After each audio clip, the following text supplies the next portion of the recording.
Hey guys, how's it going? So as requested, today's video will be about the split grips, and the split grip looks like this. And this grip becomes actually quite important as you're progressing in your pole journey because we use it for so many different moves like butterflies, ayeshes, also to get the handspring, and also beginner moves like, for example, the fan kick. We can also give these ones a go with the split grip as well, just to change them up a little bit, as I explained in this video here. So for today's video, I want to give you firstly some conditioning tips. Secondly, we want to talk about technique and have a look at what is actually happening when we're in that split grip. How can we do it with good technique? And then thirdly, we just want to actually give the split grip a go, but we're just going to have some little regressions first, just to practice the arm movement first of the upper hand, then of the bottom hand, and then putting it together into our split grip. Let's get into it. So the first tip that I want to give you when you actually want to learn the split grip is that this is not a complete beginner grip. So for this grip, you want to make sure that you already have some wrist, forearm, and shoulder strength built up just to be able to practice it safely. So if you're, for example, doing pole classes regularly over a long time, you will be building up a lot of wrist, forearm, and shoulder strength anyways. Otherwise, you can always add some shoulder conditioning exercises or also wrist conditioning exercises into just your normal workout. That being said, remember that recovery is so important here as well. So if you only just started off and you really want to have that split grip, so you're like, I'm just going to do it every single day, that's not going to work. Your muscles and especially joints need time to adapt to the movements that you're putting them through, so they can gradually get stronger, and to do so you need to rest as well. So don't go overboard, don't overtrain, but make it a nice balance of training and resting. So the second tip is to actually make sure you understand the technique. So make sure you know what muscles to engage and what exactly to pay attention to when you're actually performing the split grip. Don't go just like, oh cool, one hand up, the other hand down, let's just go straight into it. No, just make sure you understand the technique first to be able to practice it safely, to progress safely, and to avoid injury.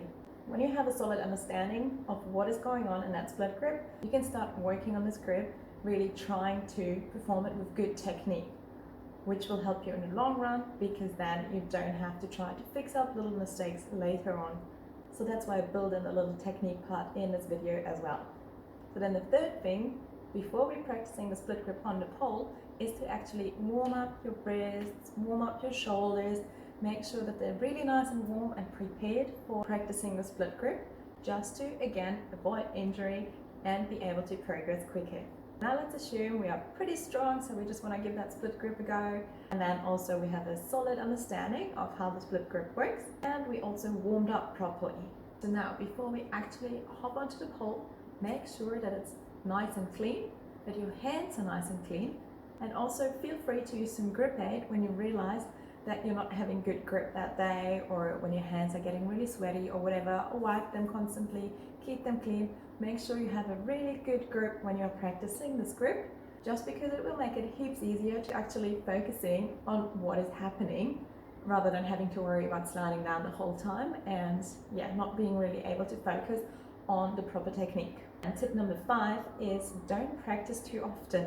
Listen to your body, give it time to rest, and how much rest you need and how much you can actually work on the split grip depends on your individual body and also on your training sessions that you have planned. So let's say someone is doing 2 to 3 pole sessions a week. Maybe just do like 4 to 5 attempts on the split grip on each side then at each session. If you're doing only 1 session of pole a week, you have a longer recovery time until you practice the split grip the next time. So there you might be able to just go a little bit more often and do 7, 8, or 9 attempts on each side for the split grip.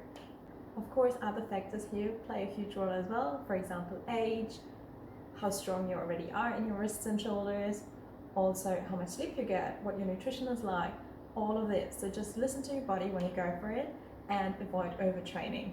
Because really often our muscles are actually quick to grow, but then our joints are not getting strong enough, they can't keep up, they just take a little bit longer. So that's why it's good to not overdo it.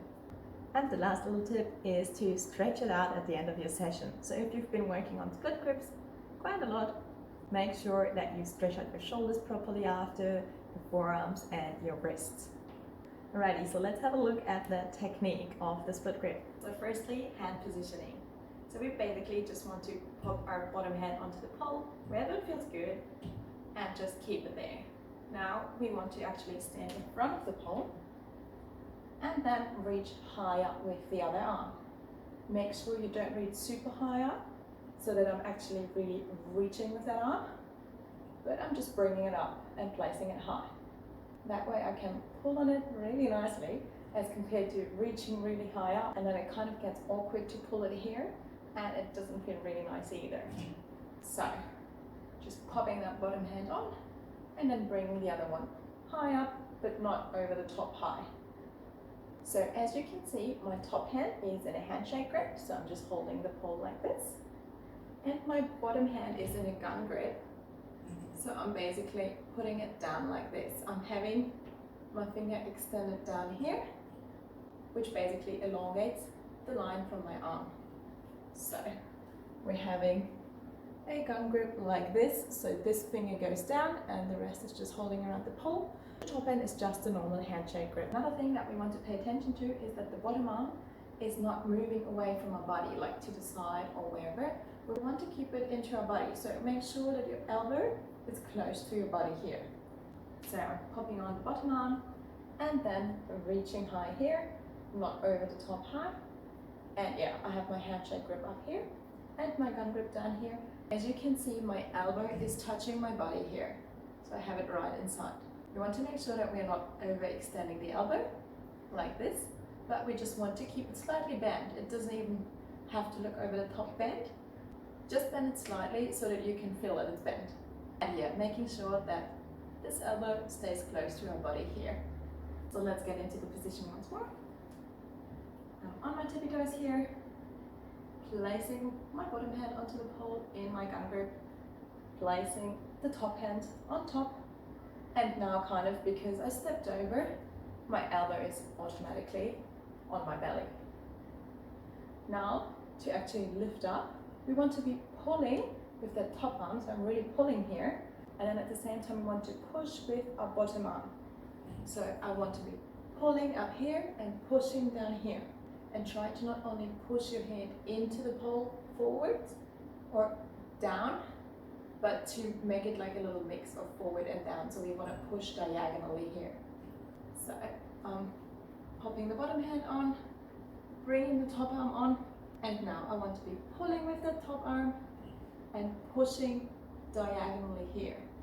So forward and down. And that makes my legs lift up. Not sure if you can see my feet there, but I'll do it again. So on my tippy toes, popping that arm on, bringing my body over, reaching with the other hand, not too high up, gun grip down there, handshake grip up here, elbows in my belly, and now I'm pulling with the top arm and pushing, and my legs are lifting off, and I can come back down. So if you pay attention to all those little things, your split grip should be actually quite comfortable. Now, a lot of people still have pain in their wrists when they're trying to perform this, and that's really often because their wrists are either not strong enough or they haven't warmed them up properly. Or it might also be that they have a weird hand positioning with the bottom hand. As I said, we want to have that gun grip here where our finger is really pointing down and elongating our forearm here, and we want to be pressing it slightly into the pole just to be able to stabilize that wrist more and to protect it that way. Also, make sure you don't have your arm twisted. So you don't want to have it twisted this way, that way. Usually when you pay attention to having your elbow right in your belly here, there should be no issues with that, but just make sure that your hands are not twisted. What I mean with that is, for example, that people, instead of just having the arm straight like this, they actually have it twisted like here, and that way it's not really healthy for our wrist. And the same goes for the other side, like having it further over here. Like it's just gonna start hurting really quickly, and it will also make us rotate slightly. The same is actually true for the top arm. So if our top arm is slightly rotated like this, and we want to perform a split grip, so I'm pulling, pushing, I'm gonna be rotating here. So just make sure that both your arms are nice and straight, not twisted to the side. That way you can practice without rotating around, and you can also avoid a lot of wrist pain. Okay, that being said, let's actually start practicing the split grip step by step. We're going to focus on the top arm first, then we're going to focus on what the bottom arm is doing, and then we're just going to put it together. So for the first bit, we want to be practicing that pull of the top arm, and we're just going to do this in the forearm grip. So you might already know the forearm grip, maybe you did the climbing video where I was using the forearm grip, but yeah, let's have a look at that one. So for the forearm grip, we just want to reach high. Again, not over the top high. We don't want to be bringing our shoulders all the way to our ears, but we just want to keep it nice and high, just like that, just what is comfortable for us. And then we want to take the other arm and place a forearm onto it. So firstly, I'm just holding it in a nice and comfy handshake grip, and then I'm just bringing my forearm onto the pole. So as you can see, my forearm is like crossing the pole, just to be able to push away from it here to keep the distance between me and the pole. So now that we're in this nice position here, we want to be pushing with the bottom arm and pulling with the top arm. So we're pulling up here and then pushing to lift up our legs. Let's do it once more. So I'm pulling with the top arm and pushing into the forearm. And I'm lifting up my legs here as well, as I did in the split grip. This option will make it a bit easier to focus on what the top arm is doing, because you don't really have to pay so much attention to the bottom arm, because all it's doing is just pressing your forearm in there, which is a lot easier than actually having to work with this split grip with that gun grip down here.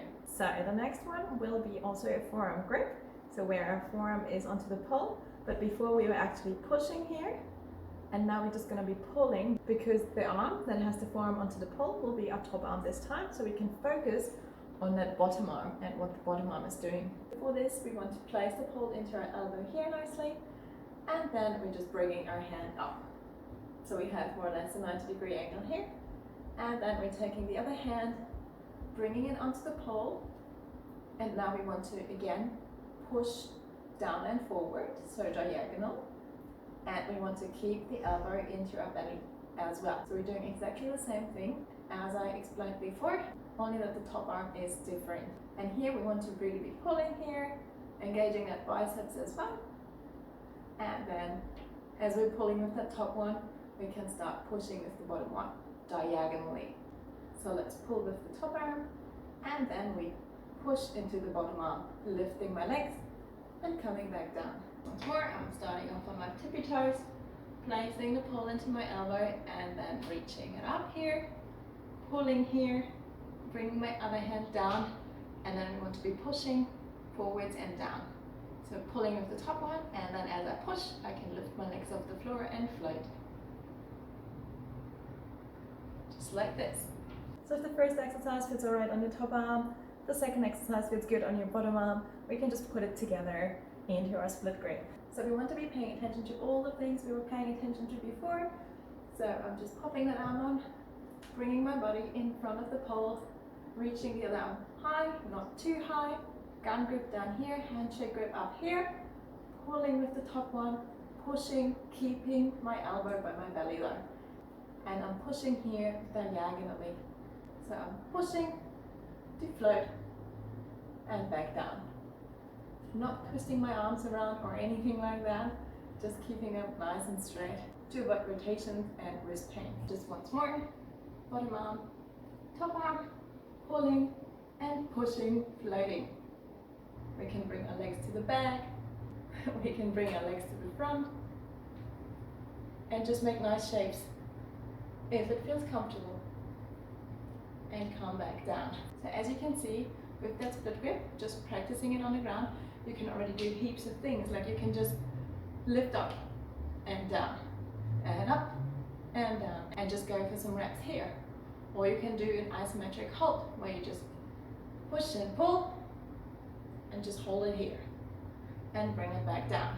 And as I've showed you just before, you can also play around with the legs. So you can just bring them to the back, make nice shapes here, bring them to the front, bring them to the back, play around with here in the front, making this exercise a little bit harder. So now to take it up the pole, we're doing exactly the same thing, only that we add a climb before that. So I'm just going to be climbing here, and now I'm placing my bottom arm wherever it's comfortable, and then pulling with the top arc, pushing diagonally to come off. Letting my legs back on, and I can come back into my climb. Of course, this is much easier when you're not wearing long pants or when wearing sticky pants. And when you're doing this up in the air, you can of course, again, try to go in, out, just holding it there, or also try different shapes. Alrighty, so that was the whole split grip video. And yeah, to sum it up, make sure you're strong enough before you practice it. Make sure you really understand the technique behind it. That pull, that push, proper hand placement, using the gun grip down here to just help out your wrist a little bit and avoid rotating the wrists around. Warm up properly before you get started, make sure you have a good grip, and also do not overtrain. And well, the best way to improve your split grip is basically by practicing your split grip. And that will make it heaps easier to nail those moves that will come later along during your pole journey that require the split grip. I really hope you could get something useful out of this video. If you have any questions, just ask me down below, and I'll see you soon. Bye!